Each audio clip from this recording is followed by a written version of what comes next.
বাবা ফজল, ফজল কই যে গেল পোলাটায়?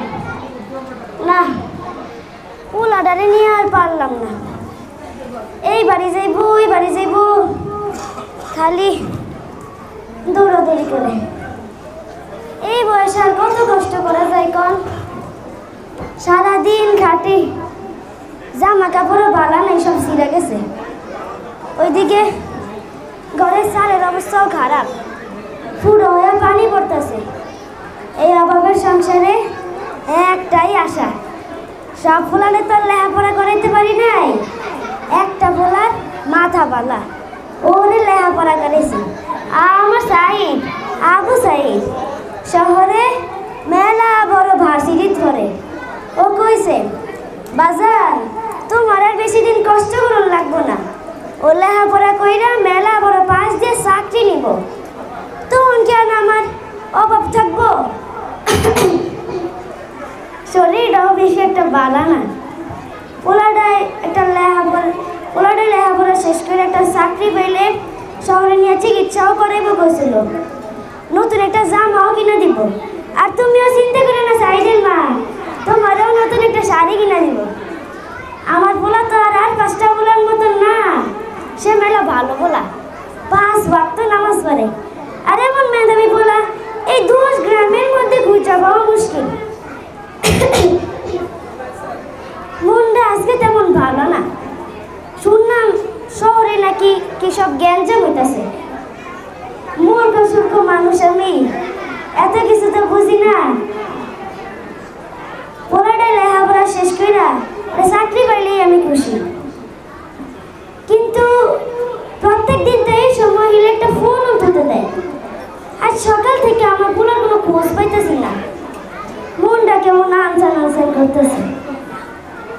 আরে ওইটা কি গাড়ি না? টাটা গাড়ি, সব তো দিয়ে আমগো বাড়ির দিকে আইতেছে। বুঝছি, মাস্টার সাহেব কই তো লেখাপড়া করে যে গাড়ি ঘোড়া চলে সে। আমার বলা মনে হয় আজকে আমার একটা খুশির খবর দিব, এজন্য গাড়িতে করে আইতেছে। আমার যে কি খুশি লাগবো আমার পোলার চাকরির খবরটা শুনলে। কিন্তু এত মানুষ কেন? আপনারা কারা? চুপ করেছেন কেন? আচ্ছা, এইটা কিসের বাক্স? এইটা কিসের বাক্স? আচ্ছা, আমি নামাইতেছি। আপনারা চুপ করে আছেন কেন? আপনারা কথা কন না কেন? আপনারা কথা কন, এইটা কিসের বাক্স? আমার এমন লাগতেছে কেন? চুপ করে থাকবেন না। আপনারা আমার আবু সাইদের বন্ধু না? আমার আবু সাইদ কই? আমার আবু সাইদকে আনেন না?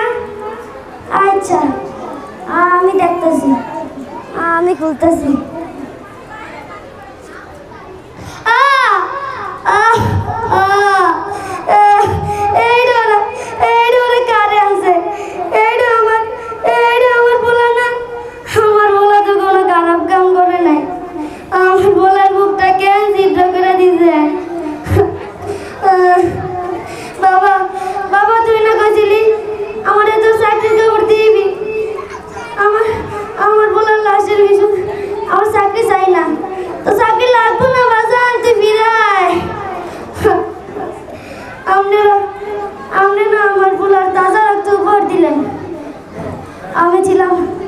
আমি ছিলাম একজন মুক্তিযোদ্ধা, যুদ্ধ করে দেশটাকে স্বাধীন করছিলাম।